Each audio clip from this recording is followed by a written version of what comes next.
So కృతి గారు ఇక్కడ actually ఈ ఏజ్లో ఇంత ఫేమ్ ఉన్న టైంలో మదర్ రోల్స్ అనేవి ఏ హీరోయిన్ కూడా యాక్సెప్ట్ చెయ్యరు. యాక్సెప్ట్ చేసే ముందు చాలా థింక్ చేస్తారు, నెక్స్ట్ అవే రోల్స్ వస్తాయేమో అని. సో మీకు ఫస్ట్ మదర్ రోల్ అని ఎవరు చెప్పారు? అంటే ఆ బేబీని పెంచడం వైఫ్ అండ్ హస్బెండ్ బేబీ వస్తే మదర్ అయిపోతారా? సో మీరు రివీల్ చేసేస్తున్నారా ట్విస్ట్? ఏది అయి ఉండొచ్చేమో, ఎవరు తెలుసు. సినిమా చూసి చెప్తాం అంతే కదా. సో శర్వానంద్ గారు ఫాదర్ కాదు, చెప్పండి.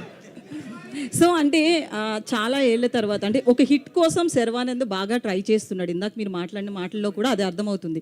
సో స్క్రిప్ట్ విషయంలో మీరు ఎంతవరకు ఇన్వాల్వ్ అయ్యారు? రోజు షూట్ చేస్తున్నప్పుడు కావచ్చు, ఇప్పటి వరకు కూడా గొడవలు జరుగుతున్నాయి. ఆల్రెడీ ఆయన చెప్పిన స్క్రిప్ట్ ఓకే చేసాం, చెప్పిన సినిమానే తీశారు.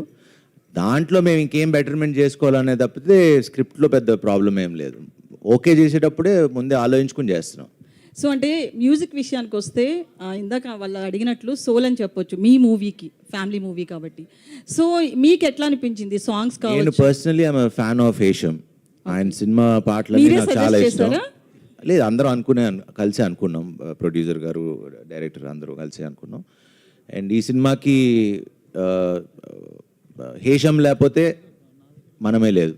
అంటే అంత బాగా ఇచ్చాడు, సినిమాని ఎక్కడికో తీసుకెళ్ళి నించోబెట్టాడు. సో డైరెక్టర్ గారు, సో ఇప్పుడున్న బిజీ లైఫ్లో వైఫ్ అండ్ హస్బెండ్ అంటే సిటీ లైఫ్ తీసుకున్న మీరు అంటే అబ్రాడ్లో చూపించారు కదా షూటింగ్ అంతా కూడా. సో వైఫ్ అండ్ హస్బెండ్ ఒక బేబీని పెంచడం ఎంత రిస్క్ అనేది చూపించారు. సో ఇప్పుడు హస్బెండ్ అని ఎవరు చెప్పారు? అరే ఓకే, హీరో హీరోయిన్. సో ఒక ఇద్దరు కలిసి ఓకేనా, ఒక ఇద్దరు కలిసి ఒక బేబీని పెంచడం అనేది ఎంత రిస్క్ అనేది చూపించారు కదా. ఇప్పుడున్న జనరేషన్కి సీరియస్లీ మళ్ళీ రిస్క్ అని ఎవరు చెప్పారు? బేబీని పెంచడం నేను కూడా మదరే కదా, మా పాపను పెంచడానికి చాలా కష్టపడుతున్నా. సో మేము ఇక్కడ ఇద్దరమే ఉంటాము, ఒక పాప, ఇంకా మా గ్రాండ్ మదర్ వీళ్ళంతా ఉండరు. సో ఇద్దరం జాబ్స్ కాబట్టి మాకు చాలా రిస్క్ ఆ అమ్మాయిని పెంచడం అనేది. సో మీరు అదే చూపిస్తున్నారు అనిపిస్తుంది. ఇప్పటి జనరేషన్కి ఈ సినిమా ఎంతవరకు యూజ్ అవుతుంది? మీరు ఆల్రెడీ 3 జనరేషన్స్ అని చెప్పారు, బట్ పిల్లల్ని కనాలని అనుకునే వాళ్ళకి కానీ ప్రెసెంట్ పేరెంటింగ్లో ఉంటున్న వాళ్ళు సో ఏం చెప్తారు? మీ అమ్మాయి పేరేంటని అడుగుతున్నాడు.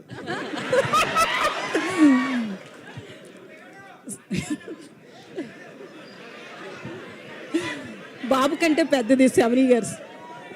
ఓకే యా, ఈ ఫిల్మ్ ఈ ఫిల్మ్ చేయడానికి అసలు ఈ కథ తీసుకోవడానికి ద మెయిన్ పాయింట్ ఈ జనరేషన్కి ఒకటి చెప్దామంటే నేను ఈ జనరేషనే. సో ఈ సినిమా స్పెసిఫిక్గా ఈ జనరేషన్ కోసం ఒక very very very important point చెప్పాలని అనుకుంది, around kids. Yeah. So line producer Kriti garu, sorry okay కృతి గారు, ఈవిడికి పెళ్లి కాలేదు ఇంకా. సో మీరు